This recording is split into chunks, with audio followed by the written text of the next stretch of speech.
হরে কৃষ্ণ। নমস্কার প্রিয় ভক্তগণ, কৃষ্ণভজন চ্যানেলে নতুন একটি পর্বে আপনাদের সকলকে জানাই স্বাগতম।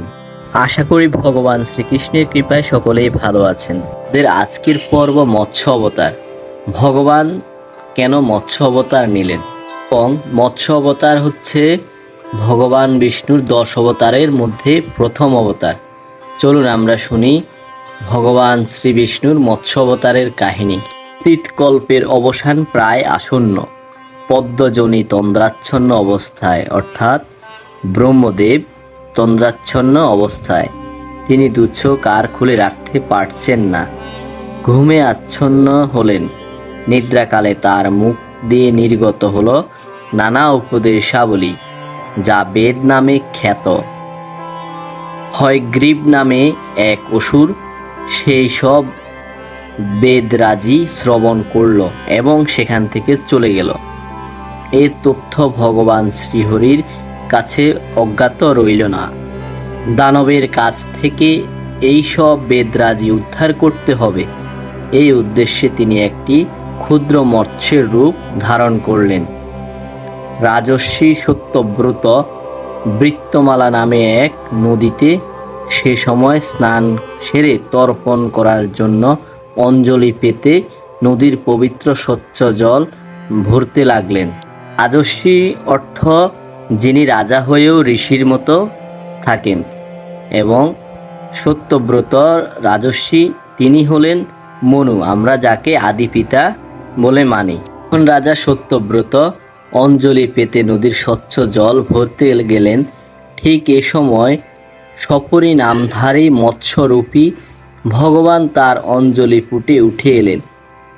রাজর্ষি তা দেখে জল ফেলে দিতে উদ্যত হলেন। শ্রীহরি কাতর স্বরে বললেন, এই কৃপাবৎসল রাজা, দোহাই এই নদীর জলে আমাকে ত্যাগ করবেন না। এখানে কেউ আমাকে বাঁচিয়ে রাখবে না, খেয়ে সাবাড় করে দেবে। ছোট্ট একটি মাছকে কথা বলতে দেখে রাজা সত্যব্রত অত্যন্ত বিস্মিত হলেন।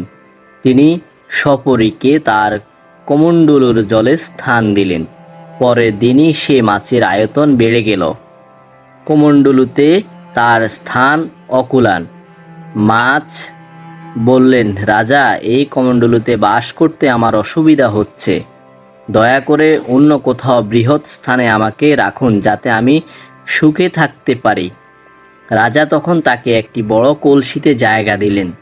এক রাতের মধ্যে মাছের চেহারা এত বেড়ে গেল যে কলসিতে সামান্য নড়াচড়া করারও তার পক্ষে অসম্ভব হলো। তখন মাছের অনুরোধে রাজা এবার তাকে একটি সরোবরে ছেড়ে দিলেন। এক রাতের মধ্যে দেখা গেল মাছটি এমন আকার ধারণ করেছে যে সরোবরে বাস করাও তার পক্ষে কষ্টকর হচ্ছে। আরও বড় পরিসর তার চাই। রাজা এবার তাকে নিয়ে এলেন একটা হ্রদে। সেখানেও একই অবস্থা। এক রাতের মধ্যে ওই মাছ মহামৎস্যে পরিণত হলো। মাছ বলল, আমাকে আরও বড় এক পরিসরে রাখার ব্যবস্থা করুন। রাজর্ষি ঠিক করলেন, এই মাছের পক্ষে সমুদ্রই শ্রেয়। এই মনে করে সাগরের দিকে হাঁটলেন।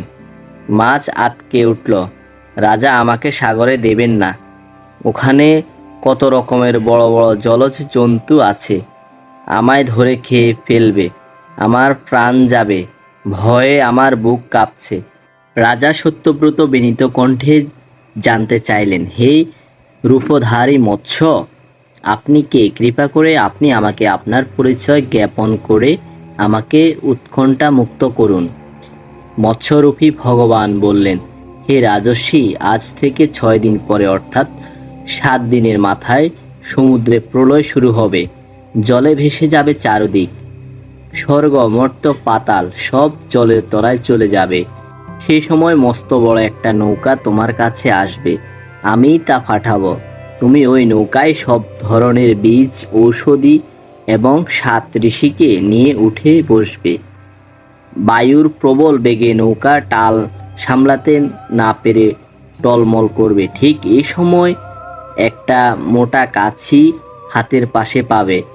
আসলে এটা বহুরূপী এক সর্প, আর আমি এ সময়ে এক শৃঙ্গধারী মৎস্যরূপে জলে ভাসব। তুমি সেই কাছির এক প্রান্তে আমার মৎস্যশৃঙ্গের সাথে বাঁধবে, অন্য প্রান্ত নৌকার সঙ্গে, দেখবে নৌকা স্থির হয়েছে। শ্রী বিষ্ণুর এই উপদেশ দান করে সেই স্থান থেকে সমুদ্রের অতুল নীল জলরাশিতে অদৃশ্য হলেন। রাজর্ষি সত্যব্রত শ্রীহরির আদেশ অনুসারে বীজ, ঔষধি এবং 7 ঋষিকে একত্রিত করে সেই নির্দিষ্ট দিনটির জন্য অপেক্ষা করতে লাগলেন। 7ম দিনে দেখা দিল সেই প্রলয় দুর্যোগ।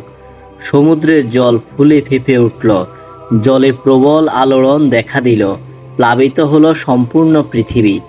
রাজা সত্যব্রত দেখলেন একটা নৌকা আসছে। তিনি সেই নৌকায় বীজ, ঔষধি এবং ঋষিদের সঙ্গে নৌকায় উঠে পড়লেন। সমুদ্রের বিশাল বিশাল তরঙ্গের আঘাতে নৌকা ডুবে যাওয়ার উপক্রম। বিপদের সম্ভাবনা দেখে রাজা সত্যব্রত আকুল হয়ে শ্রী ভগবানের শরণ নিলেন। সেই প্রলয় সলিলে এক শৃঙ্গধারী যোজন পরিমিত শরীরের একটি স্বর্ণবর্ণের মৎস্য ভেসে থাকতে দেখা গেল। কাছির ন্যায় দৃষ্ট বহুরূপী বাসুকির দ্বারা নৌকা এবং মৎস্যের শৃঙ্গের সঙ্গে বাঁধা হলো মৎস্য অবতারের পূর্ব নির্দেশ অনুযায়ী। তারপর নৃপতি শ্রীহরির নাম গান করতে লাগলেন। রাজা সত্যব্রতের স্তবে সন্তুষ্ট হলেন শ্রীহরি। তিনি জলে ভাসমান অবস্থায় রাজাকে নানা তত্ত্ব কথা শোনালেন। এই সব তত্ত্ব উপদেশকে নিয়ে মৎস্যপুরাণ লেখা হয়েছে। এইরূপ শ্রীহরি হয়গ্রীব নামক অসুরকে বধ করে বেদগুলি উদ্ধার করেন। ইতিমধ্যে অতীত কল্পের অবসান ঘটেছে, ব্রহ্মার নিদ্রা ভঙ্গ হয়েছে। শ্রীহরি কর্তৃক তিনি তার চুরি যাওয়া ভেদ সকল ফিরে পেলেন।